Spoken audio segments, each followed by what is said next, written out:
히브리서 4장 14절부터 5장 10절까지 보겠습니다. 신약성경 356쪽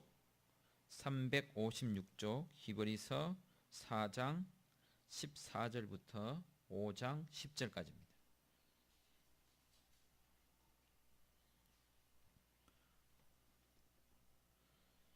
말씀을 교독하겠습니다.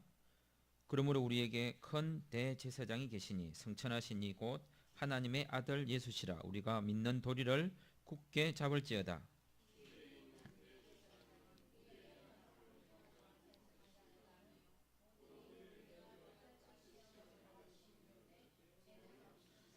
그러므로 우리는 긍휼하심을 받고 때를 따라 돕는 은혜를 얻기 위하여 은혜의 보좌 앞에 담대히 나아갈 것이니라.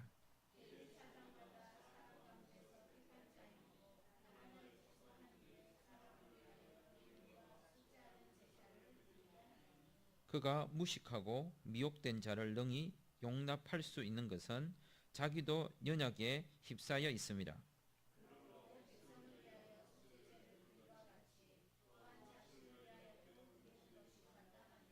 이 종기는 아무도 스스로 취하지 못하고 오직 아람과 같이 하나님의 부르심을 받은 자라야 할 것이니라.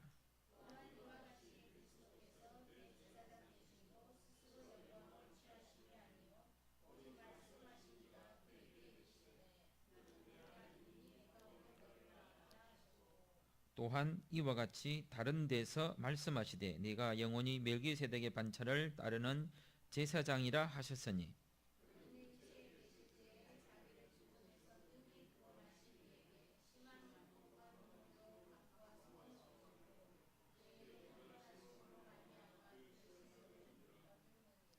그가 아들이면서도 받으신 고난으로 순종함을 배워서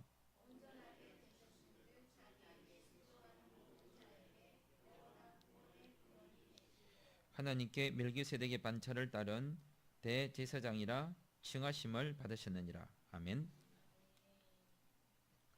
어쩌면 예수 그리스도를 믿는다는 것, 신앙생활을 한다는 것, 교회를 다닌다는 것, 또 살아가는 이유와 목적을 묻는다면 대부분 행복 또는 구원 이런 말을 할 수 있습니다. 그런데 오늘 성경에서는 그런 것을 우리가 앞에서 성경을 보아왔던 것처럼 어떻게 표현하고 있냐면 그것을 안식이라고 이야기합니다. 쉼이 있는 삶. 쉴 수 있다면 그것만큼 어떤 형태든지 쉴 수 있다면 또 다른 무엇과도 비교되지 않는 행복이 아닐까 생각합니다. 그래서 예수님은 우리에게 안식을 주기 위하여 어떤 분으로 오셨다고 소개하고 있냐면 대제사장으로 오셨다고 이야기하고 있습니다. 예수가 대제사장이 되는 것과 내 삶이 안식을 얻는 것, 그리고 그분이 대제사장인 것이 우리에게 어떤 의미가 있는가를 생각해 보는 것이 매우 중요할 거라 생각되어집니다. 예수님이 대제사장 되심으로써 우리에게 주어진 궁극적인 결과를 5장 9절에서 이렇게 이야기합니다.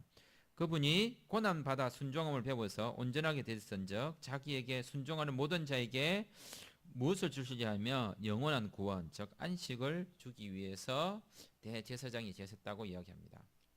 우리로 하여금 안식을 갖지 못하게 하는 그 근본적인 이유가 뭐냐? 그것에 대하여 대제사장이 어떤 분인지를 4장 15절에서 이렇게 소개하고 있습니다. 대제사장이란 첫째, 인간의 연약함을 동정해야 된다. 대제사장이 가지고 있어야 할 기본적인 것이 뭐냐면 사람을 동정할 수 있어야 됩니다. 여기서 동정은 인간 이런 게 아니고 진짜 진심 어린 인간애가 느껴져야 되는 겁니다. 교회가 구원의 양주로 그리스도인이 예수님을 소개하는 사람으로서 축복의 통로로서 살아가기 위한 우리에게 가장 주어져 있는 또 다른 과제가 뭐냐면 그것은 바로 연약함 중에 있는 사람을 동정할 수 있어야 되는데 대제사장이 안 되는 게 뭐냐? 그러면 우리의 연약함을 동정하지 못하면 대제사장이 되지 못하는 거죠. 진짜 인간미가 느껴지고 따뜻함이 느껴지고 뭔가 들어줄 것 같고 이해해 줄 것 같고 딴 데는 다 안 들어줄 것 같고 나를 멸시할 것 같고 무시할 것 같은데 저분 앞에 가면 즉 예수님 앞에 가면 다 이해해 주고 받아주고 들어주고 지그시 봐주고 품어주고 용서해주고 해줄 것이라고 믿어 의심치 않는 거죠. 내가 그를 그렇게 믿어서 그분이 나를 그런 게 아니라 그분이 이렇게 가니까 자연스럽게 그게 느껴지는 거예요. 예. 사실 그 부모와 자녀 관계에 있어서 진짜 화나는 게 뭐냐면 자녀가 뭔가 이쁜 짓을 해가지고 부모에게 자꾸 이쁨을 받으려고 하는 노력 자체가 저는 화가 나요. 사실은 나는 네가 그런 행동 안 해도 그냥 이뻐. 그런데 뭔가 자꾸 이렇게 하면 엄마가 좋아할 거야, 이래 하면 아빠가 좋아할 거야, 내가 이렇게 해서 어떻게 또 엄마 아빠를 기쁘게 할까, 이게 저는요 기분이 좋은 게 아니라 저는 화가 납니다. 예. 네가 왜 그렇게 하는? 나는 그거 상관없이 네가 내 아들이고 딸이기 때문에 그냥 나는 이쁘다는 거예요. 예.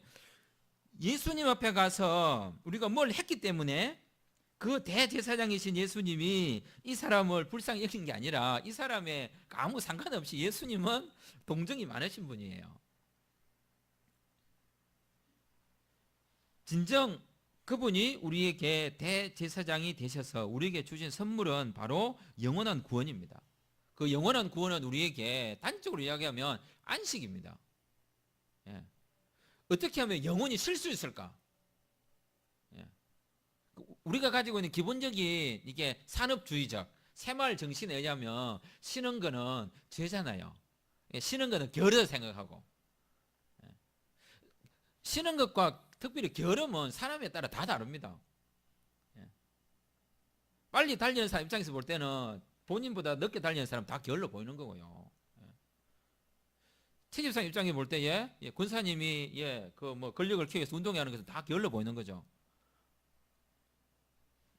어떤 자신의 기준에서 보면 다 다르게 보일 수 있습니다. 하지만 예수님은 그렇게 본 게 아니라 예수님은 어떻게 보냐면 기준을 마련해 놓고 이 기준에 적합한 사람과 적합하지 못한 사람을 구분한 게 아니라 예수님은 한 사람 한 사람들을 그 사람의 상황에 맞게 대하셔서 그 사람이 자신을, 즉 예수님이 자기 자신을 얼마나 동정하는지를 느끼게 하셨다는 거죠.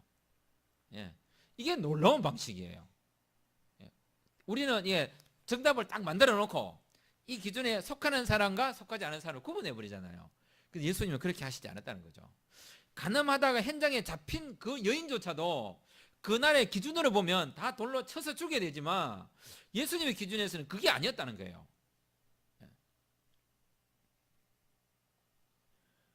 대제사장은 우리의 연약함을 동정하지 못할 리가 아니다. 동정하시는 분이라는 겁니다. 우리가 예수님만큼, 예수님처럼 이게 할 수 있다 없다, 해야 된다 이런 게 아니라 교회는 할 수 없으면 안 하면 됩니다. 내가 이 사람을 동정할 수 없으면 그냥 안 하는 게 저는 낫다고 봐요. 안 하는 게. 괜히 동정한다고 하는 행동들이 사람이기 때문에 실수도 할 수 있겠지만 오히려 내가 이 사람을 얼마나 많이 동정했느냐가 문제가 아니라 동정을 받는 이 사람이 진짜 저 사람으로부터 내가 사랑을 받았다라는 거죠. 사랑도 마찬가지가 아닐까요? 내가 너를 얼마나 사랑했다가 아니라 사랑을 받는 사람이 사랑을 받았다라고 느껴야겠죠. 예. 그래서 시간이 필요한 거고, 기다림이 필요한 것일지도 모르겠죠. 그래서 우리도 니도 다 엄마 돼봐라. 네가 아직 엄마가 안 돼봐서 모르지. 다 때가 되고 지나면 그 사랑을 알게 되는 것처럼 예수님은 우리에게 대제사장이셔서 어떻게 하셨냐면 우리 믿는 도리가 되셨습니다. 도리가 되시기 위하여, 즉 영원한 구원을 주시기 위하여 그분이 취하신 방법이 뭐냐? 그게 바로 14절. 그러므로 우리에게 큰 대제사장이 있는데 이분이 우리에게 대제사장으로서 큰 영원한 구원을 주신 확실한 증거로 무슨 방법을 택하셨냐면 성천을 하시는 거예요. 성천. 하늘나라 가시는 거죠. 영원한 구원을 보여주신 거죠. 이 땅에 계실 동안에 예수님은 쉬지 않으셨습니다. 쉼이 없으셨습니다. 그런데 예수님은 성천하셔서 본인이 하나님의 아들인 예수시요 큰 대제사장으로서 우리가 붙들고 있는 믿는 도리가 무엇인지를 알게 하셨고 영원한 구원을 확실하게 증거해 주신 것이 바로 성천입니다. 안식을 주시는 거죠. 예수님의 성천은 땅의 일을 정리하시고 완벽한 구원을 보여주시는 거고, 그래서 우리가 그런 노래 보잖아요. 저 하늘에는 눈물이 없네, 거기는 슬픔도 없네, 저 하늘에는, 이 노래 부르는 것처럼 바로 예수님은 우리에게 진정한 안식을 선물하시고 때가 되셔서 그 안식을 가지고 이 땅에 오실 거란 말이죠. 예, 안식을 가지고. 어떻게 보면 심판하러 오시는 거지만 그 심판은 안식하지 못하게 하는 모든 죄악된 것들, 사람들로 하여금 쉬지 못하게 하는 모든 무거운 것들, 쉬지 못하게 하는 수많은 것들을 다 정리하셔서 쉬게 하시기 위하여 오실 거죠. 늘 우리 그런 생각을 하고, 언제 좀 쉴 수 있겠노? 좀 쉬어봤으면 좋겠다.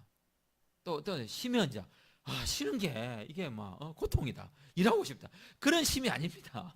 우리가 생각하는 좀 휴일에 좀 쉬어봤으면 좋겠다, 단순히 집에 설거지 삼식이 밥 안 먹여봤으면 좋겠다.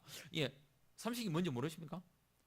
알지요? 예, 집에서 첫 끼 아침, 점심, 저녁 다 먹는 사람을 삼식이라고 합니다. 뭐 빠졌습니까? 그렇군요. 맞네. 삼식이, 맞습니다. 저는 몰랐습니다. 저는 이런 용어 안 쓰거든요. 이야, 예. 집에 가까이 그런 분이 계십니까? 이게 진정한 안식을 주시기 위해서 성천하시고 보여주시는 거죠. 보여주시고 다시 오셔서 진정한 안식을 주시는데, 그분이 우리에게 대제사장으로서 첫 번째 이 땅에서 보이신 그분의 모습이 뭐냐? 그게 바로 연약을 동정하시는 것입니다. 예. 누군가를 불쌍히 여긴다는 이거는 진짜 중요한 거죠. 사람은 나보다 못한 사람이 보면요, 이게 동정하는 마음이 있으면서도 알게 모르게 뭐냐면 그 얕보는 게 있거든요. 예, 얕보는 게. 그게 나도 모르게 나와요, 그냥. 예. 그리고 두 번째 예수님이 보이신 게 뭐냐면 모든 일에 우리와 똑같이 시험을 받으셨다. 예. 나도 고통스러운데 연약에 있는 사람을 동정한다는 것은 어렵습니다. 예, 동정을 한다는 것은 최소한 뭡니까? 나는 이 상태는 아니라는 거죠. 예, 나는 이 상태가 아닌데 또 똑같은 상황에서 동정을 하면 니는 잘해라 이런 소리 하거든요. 그러니까 우리의 상황이 좀 높게 있어서 하면 지가 저러니까 나를 동정하지 이렇게 하고, 똑같은 상황에서 야 우리 같이 힘든데 이래 하면은 니나 잘해라 이런 소리 하고, 이래 또 욕도 저렇게 욕 듣는 거예요. 그래서 뭔가 누군가를 동정한다는 것은 참 쉽지 않은데, 그런데 예수님은 동정을 하되 시험을 받지 않고, 시험을 받지 않았다는 거 직접적인 증거가 뭐냐? 바로 죄가 없다는 겁니다. 시험을 받는 것은 우리가 연약해서 시험을 받는 게 아니라 죄가 있어서 시험을 받는 겁니다. 시험을 받아서 죄가 생긴 게 아니라 죄가 있어서 시험을 받습니다. 예. 우리는 대부분 여건을 탓해서 그것 때문에 죄를 지었다고 하는데 맞죠? 그것도 부인할 수 없는 사실이지만 더 근본적인 의미는 내가 죄인이기 때문에 시험을 받게 되는 겁니다. 예수님은 죄인이 아니시기 때문에 시험을 봐도 죄를 짓지 않는 것입니다.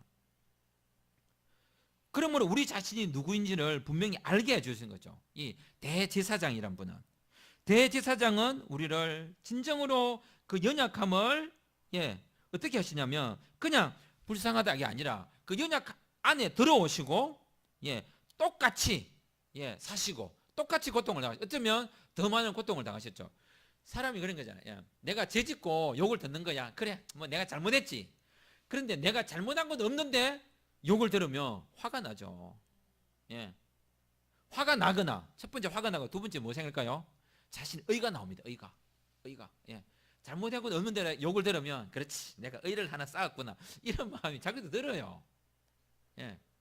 근데 예수님은 자신의 의도 드러내시지도 않고 자신이 잘못한 것도 없는데도 동정하시고 그 아픔에 동참하시고 같이 또 시험도 받으셔서 인간이 직접적으로 당하는 그 고통이 무엇인지를 아는 거예요. 우리 이 말 하잖아요. 네가 내 사정을 어떻게 알아서?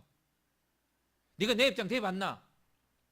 그래서 우리가 진짜로 그 사람을 진정으로 동정하지도 못하고 사랑하지 못할 수도 있습니다. 그런데 예수님은 사람들로 하여금 그런 말을 못하도록 하기 위하여 아기로 태어나시고 자라시고 시험 받으시고 고난 당하시는 거죠.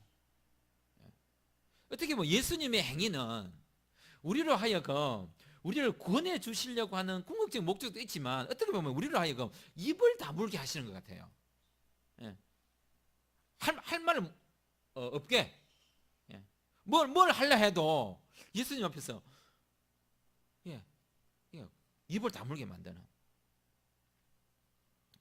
그리고 그분이 대제사장 되신 세 번째 바로 16절에 이야기합니다. 그러므로 그분은 우리를 긍휼을 여기시는데 그 긍휼하심을 받고 긍휼하심을 받고 때를 따라 돕는 은혜를 얻기 위하여 보좌 앞에 담대히 나아가도록 하셨습니다. 예. 어떻게 보면 당당하게 하시는 거죠. 당당하게. 우리가 당당할 수 있는 이유는 어떻게 보면 우리가 얼굴에 철판을 깔고 사는 이유는 부끄러운지 알지만 하늘 쳐다보고 살고요. 부끄러운지 알지만 어떻게 보면 우리가 아무리 잘 살아도 자식 보기에 부끄럽잖아요. 가족 보기도 부끄럽고요. 아무리 당당해도 뭔가 부끄러울 수밖에 없는데도 그래도 당당하고 그래도 갑질하고 그래도 큰 소리 치고 그래도 부모라고 자식들 막 야단치고 그게 뭐겠습니까 이게. 우리를 이렇게라도 뭔가를 그죠?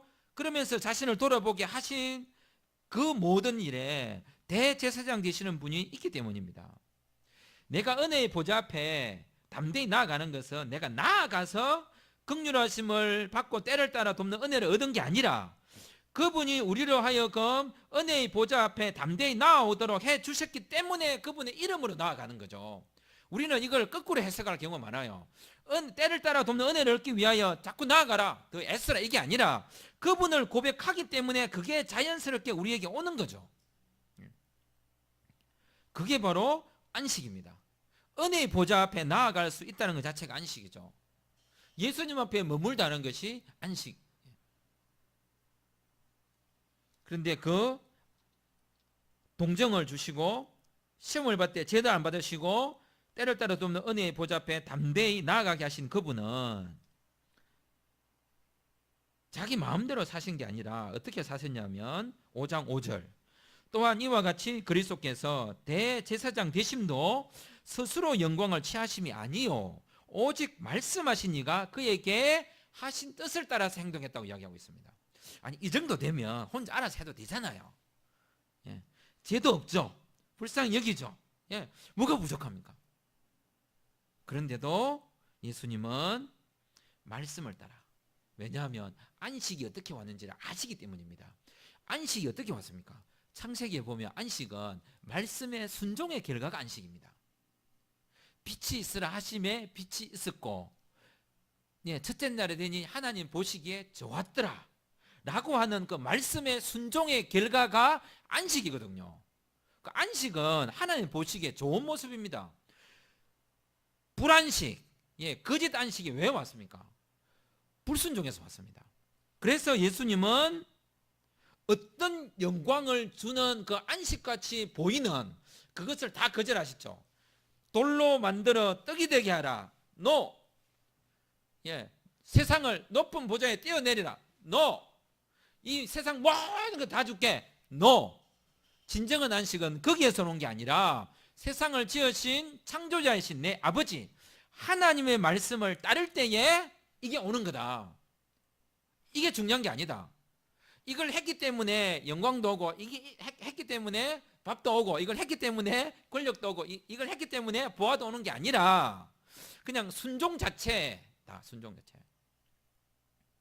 그걸 안식이라고 말씀해요. 그래서 예수님의 순종은 창조의 회복에 있습니다. 무너진 하나님의 손길의 회복에 있습니다. 그 회복은 말씀의 순종입니다. 그래서 요한복음 1장에도 그런 이야기하죠. 말씀이 육신이 되어 우리 가운데 거하시매. 태초에 말씀이 있었고 이 세상이 얼마나 불안정하고 불행복하고 안식하지 못하는 상황이 하나님의 말씀과 어긋나 있기 때문입니다.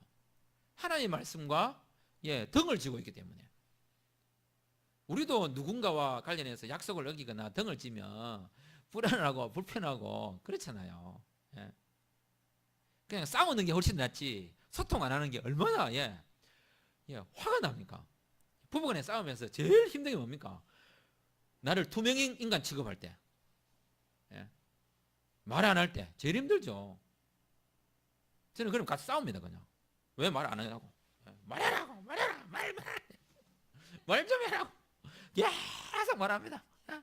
계속 말. 저건. 제가 또 말로 먹고 사는 사람 아닙니까? 저는 아침부터 저녁까지 말하는 사람이니까. 답이 없네. 인간아, 말 좀, 입 좀 닫아라고.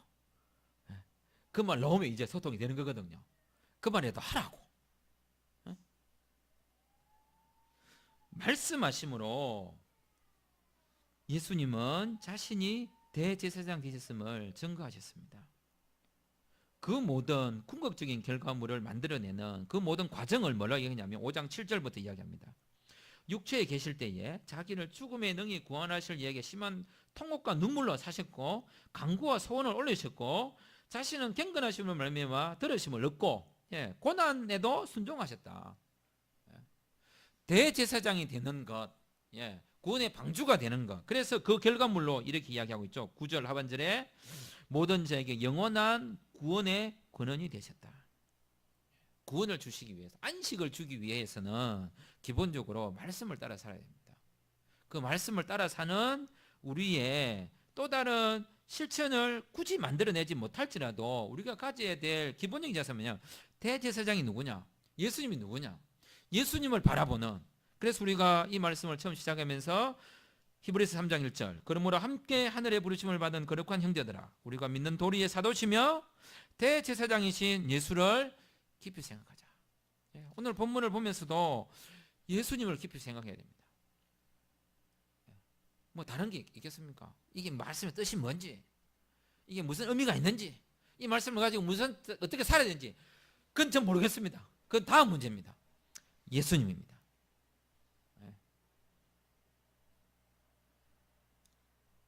성경을 뭐 잘 알면 좋죠.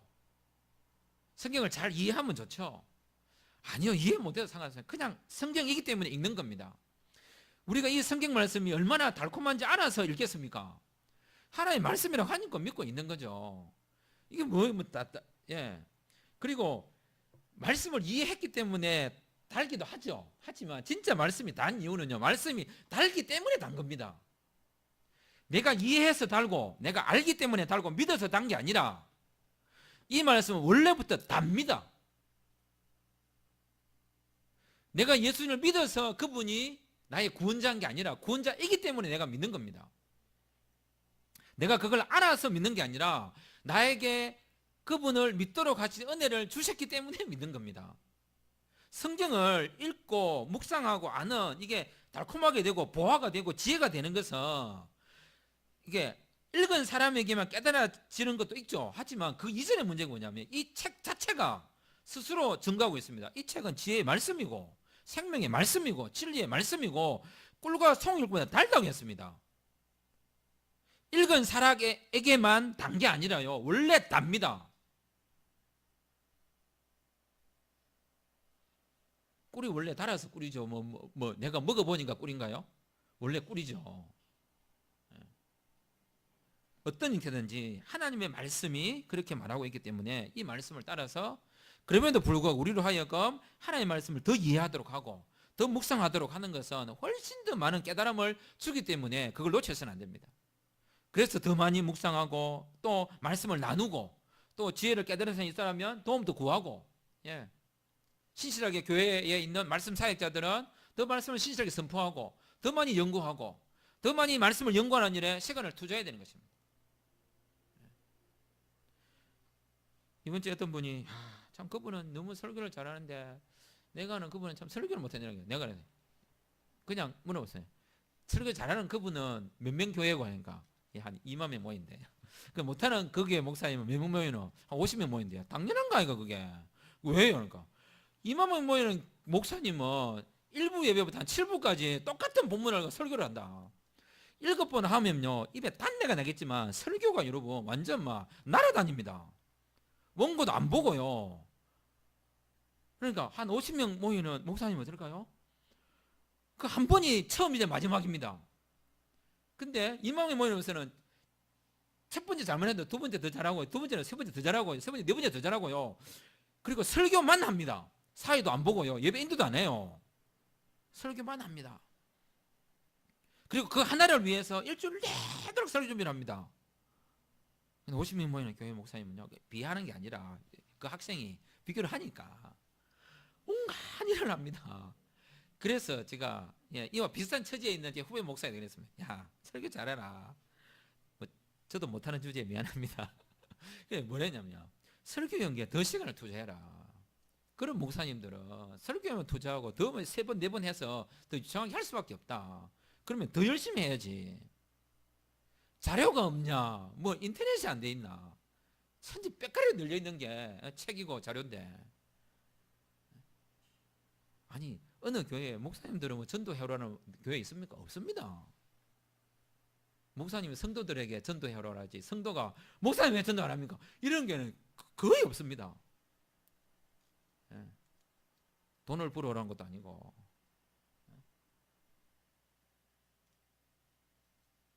말씀이 살아있는 교회가 되도록 더더욱 우리는 교회는 저도 마찬가지고 이경인 목사님도 말씀과 기도에 전무할 수 있도록 더 많이 자극을 주시고 더 많이 격려하시고 그래야 교회가 살아납니다. 목사가 딴 데 신경 쓰면 교회 망합니다.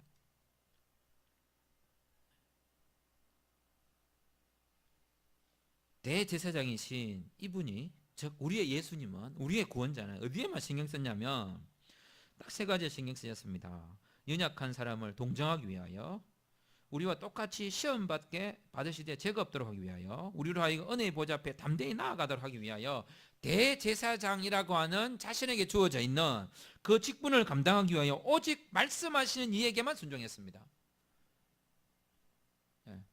그러면 동일하게 우리들은 대제사장이 되라는 말도 아니고, 우리들은 우리의 업적을 쌓으라는 말도 아니고, 우리에게 요구하는 건 딱 한 가지입니다. 예수님 생각하고 말씀 묵상하고 살아라. 다른 말한 것도 요구하는 게 아닌데요. 그러면 예수님 생각하고 말씀 묵상을 하다 보면 각자에게 뭘 해야 될지 알려주시겠죠. 그러면 거기에 맞게 할 수 있는 만큼 하면 됩니다. 그래서 더 많이 예수님을 깊이 생각하시고 말씀 묵상하시는 주의 백성들이기를 원합니다. 기도드리겠습니다.